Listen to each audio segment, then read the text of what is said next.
না।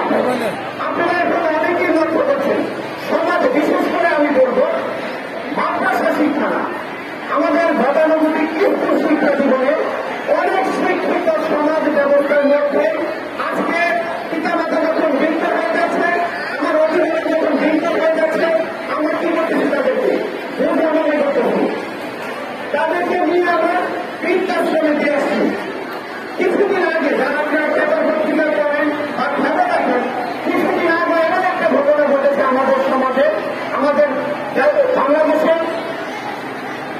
একটা দুইজন সন্তান তার পিতাকে ডাক্তার দেখাতে নিয়ে যাবে, সে অসুস্থ, তাকে ডাক্তার দেখাতে নিয়ে যাবে, এই কথা বলে তাকে নিয়ে এক অপরিচিত জঙ্গলে নিয়ে ফেলে দিয়েছে। এটা কি কোনো মানুষের কাজ? এই সন্তান যদি দ্বিতীয় ভাত পায় তাহলে কি কোনো দাম আছে বলে আপনারা? সে যদি একটু ভালো শিক্ষিত হলো, কিন্তু তার মধ্যে কোনো মনুষ্যত্ব নেই, সে মানুষের মতো ব্যবহার করতে পারে না, তার আসলে হচ্ছে দুষ্ট, তার পিতামাতা এত কষ্ট করে তাকে এত কষ্টের বিনিময়ে তার সম্পদ নষ্ট করে, তার টাকা পয়সা দিয়ে তার ছেলে সন্তান মেয়েকে সে পড়াশোনা করিয়েছে, উদ্দেশ্য কি? সে ভালো মানুষ হবে, তার পিতামাতার দেখভাল করবে, তাই কিনা বলেন আপনারা? সেই তো কথা বলছেন। এরপরে হচ্ছে সমস্ত কিছু। তাই আমরা বলবো আমাদের মধ্যে হচ্ছে ভালো মানুষ যারা, আমরা সবাইকে মনে এক করে দিতে পারবো না, সবাইকে আমরা দ্বিতীয় ভাগ চালিয়ে দিতে পারবো না। আমাদের উদ্দেশ্য আমরা যদি সচেতন হতে পারি, সুন্দর একটা সমাজ হবে এবং এই স্কুলে যারা পড়াশোনা করে তাদের গার্জিয়ানকে আমি মনে করি তারা তাদের বাচ্চাদের থেকে লাঞ্ছিত হবে না।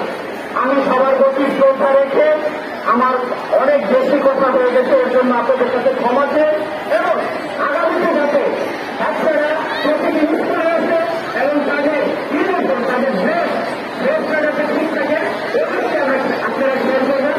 আর অভিভাবকদেরকে বলবো আপনার বাচ্চা স্কুলে ঠিক মতো আসতেছে কিনা, সে পড়াশোনা ঠিক মতো করতেছে কিনা, আপনার আসলে আমাদের স্কুলে আমাদের প্রধান শিক্ষক আছে, ওনারা কথা বলুন, আপনার বাচ্চা সম্বন্ধে জানুন, আপনার বাচ্চা কিভাবে পড়াশোনা করতেছে, সে পড়াশোনা কতটুকু অগ্রগতি হচ্ছে।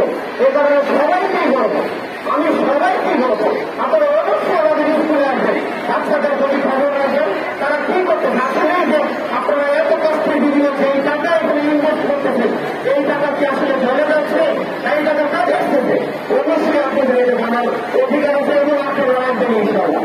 আসসালামু আলাইকুম ওয়া রাহমাতুল্লাহি ওয়া বারাকাতুহু।